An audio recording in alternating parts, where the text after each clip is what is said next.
அப்படி ஆளுதான் அப்படி. Meet my girlfriend, my hot and spicy girlfriend.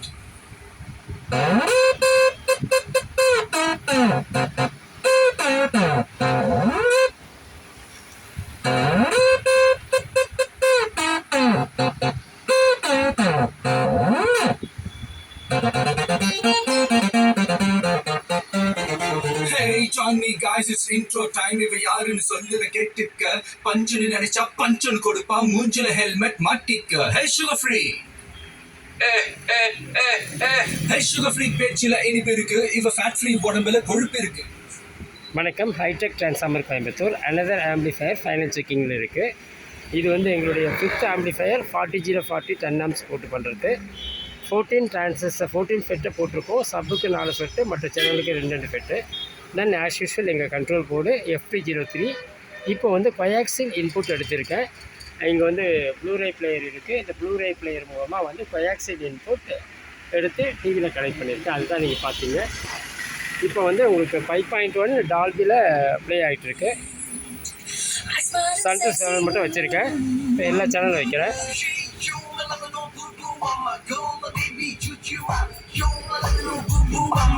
DJ on the floor.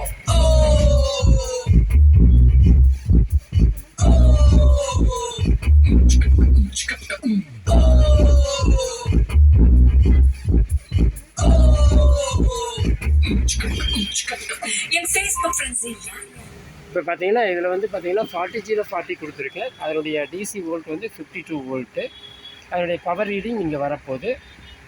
நம்ம volume கொடுக்கும்போது கிடைக்கும். 52.3 வந்து டிசி வோல்ட்டு டியூவல் சப்ளை வந்து போயிட்டுருக்கு. இப்போ வந்து ஆக்சுவலாக வந்து ஒரு கஸ்டமர் கேட்டிருந்தார், ஏன் ஹை வோல்டேஜ் கொடுக்கணும், ஹை வோல்டேஜ் கொடுக்குறதால என்ன வரும்னு சொல்லிட்டு கேட்டார். ஹை வோல்டேஜ் கொடுக்க வந்து பார்த்திங்கன்னா லோ வால்யூம் கிளாரிட்டி நல்லா இருக்கும். லோ வால்யூம் கிளாரிட்டிலாம் வந்து ஆக்சுவலாக பார்த்தீங்கன்னா நீங்கள் வால்யூம் 0 பண்ணியிருக்கேன். 0 பண்ணும்போது பார்த்தீங்கன்னா 52.5 வோல்ட்டு. இதுதான் வந்து நம்ம டிரான்ஸ்ஃபார்மர்லேருந்து டிசி கன்வெர்ஷன் ஆகி போர்டுக்கு போகுது.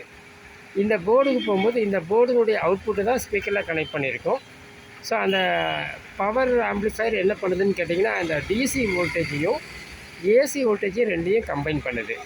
அப்போ கம்பைன் பண்ணும்போது அதனுடைய அவுட்புட்டு வந்து ஏசியாக வரும், ஆல்டர்னேட்டிவ் கரண்ட்டாக வரும். ப்ளஸ் வந்து ஒரு கம்பைன்டு ஆம்பிளிஃபயராக ஒர்க் ஆகும். அதாவது டிசியும் ஏசியும் கம்பைன் பண்ணி உங்களுக்கு அவுட்புட் வோல்டேஜ் வந்து அதே வந்து 52 வோல்ட்டு உங்களுக்கு ஆம்பிளிட்யூட்டில் கிடைக்கும், அவுட்புட்டில் கிடைக்கும்.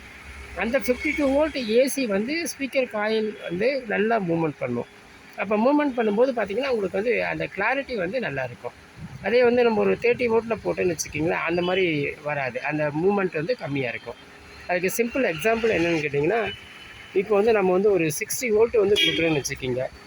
60 வோல்ட்டு கொடுக்கும்போது வால்யூம் வந்து நம்ம வந்து 1 2 3 அந்த மாதிரி போடுறோம்.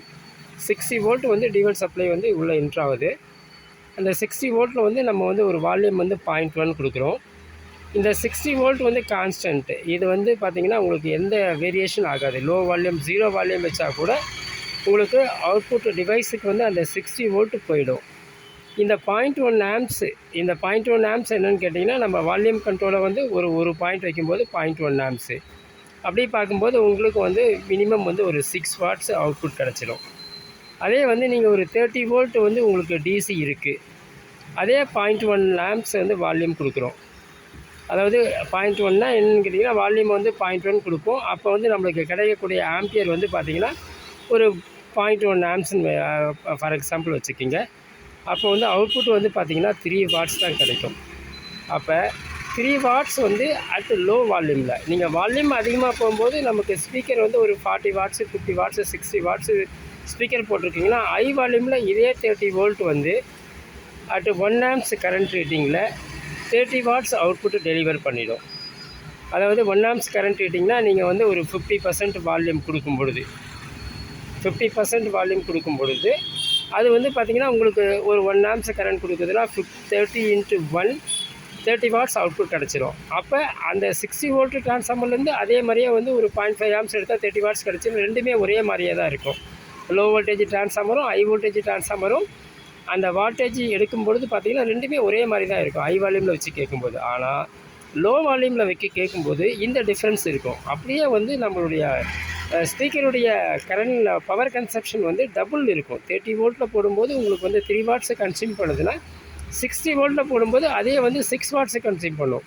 அப்போ 6 வாட்டேஜில் நம்ம கேட்கும்போது 3 வாட்ஸு உள்ள அதனுடைய சவுண்டும் 6 வாட்ஸ் உள்ள சவுண்டும் நல்ல டிஃப்ரென்ஸ் இருக்கும். அதுதான் வந்து இந்த ஹை வோல்டேஜுடைய பெனிஃபிட். அட் லோ வால்யூமில் நல்ல கிளாரிட்டி இருக்கும். அதுதான் ஒரு கஸ்டமர் கேட்டிருந்தார், எப்படி பஸ்ஸில் மட்டும் வருது? பஸ்லேயும் அதே பிரச்சனை தான். எல்லாமே வந்து லோ வால்யூமில் வச்சு கேட்கும்போது உங்களுக்கு கிளாரிட்டியே இருக்காது. லோ வோல்டேஜ் 30 வோல்ட்டு இல்லை வந்து ஒரு 40 வோல்ட் அந்த மாதிரி கொடுக்கும்போது கண்டிப்பாக வந்து உங்களுக்கு லோ வால்யூமில் கிளாரிட்டி இருக்காது. ஒன்ஸ் நீங்கள் 44, 40 கூட நீங்கள் அந்த வாட்டேஜுக்கு ரைஸ் பண்ணிட்டீங்கன்னா கண்டிப்பாக கிளாரிட்டி இருக்கும். பட் லோ வால்யூம் கிளாரிட்டி வேணும்னு சொன்னால் கண்டிப்பாக வந்து நம்ம ஹை வோல்டேஜ் டிவைசஸ் போனால் மட்டும்தான் லோ வால்யூம் கிளாரிட்டி இருக்கும். பிராண்டட் ஆம்பனுடைய ரிசல்ட்டை நம்ம மீட் பண்ண முடியும். இது ஒரு பாயிண்ட்டு. நெக்ஸ்ட்டு பாயிண்ட் பார்த்தீங்கன்னா, இங்கே ஆக்சுவலாக வந்து இங்கே ஸ்பீக்கர் வயர் யூஸ் பண்ணிகிட்ருக்கேன். ஸ்பீக்கர் வயரில் ஜான் பேரல் வயர் யூஸ் பண்ணிகிட்ருக்கேன். அந்த ஜான் பேரல் வயர் வந்து என்னென்னு கேட்டிங்கன்னா, இப்போ நான் கனெக்ட் பண்ணியிருக்கேன். இதில் வந்து 8 ohms ஸ்பீக்கர் ஜிப்பை கனெக்ட் பண்ணியிருக்கேன். அதே 8 ohms தான் வந்து இங்கே வரும்.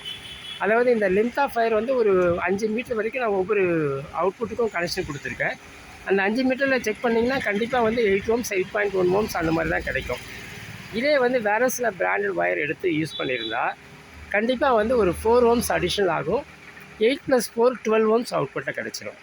அப்போ 12 ohms அவுட்புட்டில் கிடச்சா என்ன ஆகுன்னு கேட்டிங்கன்னா, உங்களுக்கு வந்து டோட்டலாக வந்து 12 ohms ஆர் 16 ohmஸில் வந்து உங்களுக்கு வந்து அவுட்புட் டிவைஸ் கனெக்ட் ஆகிருக்கும். அந்த மாதிரி கனெக்ட் ஆகிருக்கும்போது உங்களுக்கு வால்யூம் ரொம்ப கம்மியாக இருக்கும். அதுக்கடுத்து வந்து உங்களுக்கு கிளாரிட்டியும் நல்லா இருக்காது. ஸோ இந்த ஒரு ப்ராப்ளம் இருக்கும். அதனால் வந்து ஸ்பீக்கர் வயரை வந்து அவுட்புட் டிவைசஸில் வந்து பக்காவான வந்து காப்பர் வயரை யூஸ் பண்ணணும். நீங்கள் வந்து ஒரு 5 மீட்டர் வயரோ 10 மீட்டர் வயரோ இருந்தால் எண்டு வந்து மீட்டரில் ரெசிஸ்டன்ஸை செக் பண்ணிங்கன்னா கண்டிப்பாக லெஸ் தென் 1 ohms ஆர் 2 ohmsக்குள்ளே தான் இருக்கணும். அதே 5 ohms 10 ohms அந்த மாதிரி இருந்துச்சுன்னு சொன்னால் உங்களுக்கு ரிசல்ட் வந்து டோட்டலாக பவர் ஆகிடும். ஸோ அதனால் நாங்கள் ரெக்கமெண்ட் பண்ணுற செட்டுக்கு எல்லாமே வந்து எண்டு ரெசிஸ்டன்ஸ், நீங்கள் பழைய வயர் வச்சுருந்தாலும் பரவாயில்ல, எண்டு ரெசிஸ்டன்ஸை செக் பண்ணணும். கண்டிப்பாக அந்த ரெசிஸ்டன்ஸ் வந்து லெஸ் தென் 2 ohms ஆர் 1.5 ohmsக்குள்ளே இருந்தால் மட்டும்தான் இது வந்து அந்த ரிசல்ட்டை வந்து நம்ம ஃபுல்லாக என்ஜாய் பண்ண முடியும். அதர்வைஸ் வந்து லென்த்து போக போக போக போக ரெசிஸ்டன்ஸ் இன்க்ரீஸ் ஆகிடும். ரெசிஸ்டன்ஸ் இன்க்ரீஸ் ஆச்சுன்னா அந்த ஆடியோ குவாலிட்டி டோட்டலாக மிஸ் ஆகிடும்.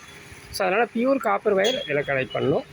இந்த மாதிரி ஆம்பிளிஃபையரோ ஆர் ஸ்பேரோ யாருக்காவது தேவைப்பட்டுச்சுன்னா எனக்கு கான்டெக்ட் பண்ணுங்கள். தேங்க்யூ. இது வந்து எங்களுடைய 5th ஆம்பிளிஃபையர் அட் 40 பண்ணுறது சக்ஸஸ்ஃபுல்லாக போயிட்டுருக்கு. லோ வால்யூம் கிளாரிட்டி சூப்பராக இருக்குது. இந்த மாதிரி ஸ்பேர் ஆர் ஆம்பிளிஃபையர் கேட்டால் வேணும்னா எனக்கு கான்டெக்ட் பண்ணுங்கள். தேங்க்யூ.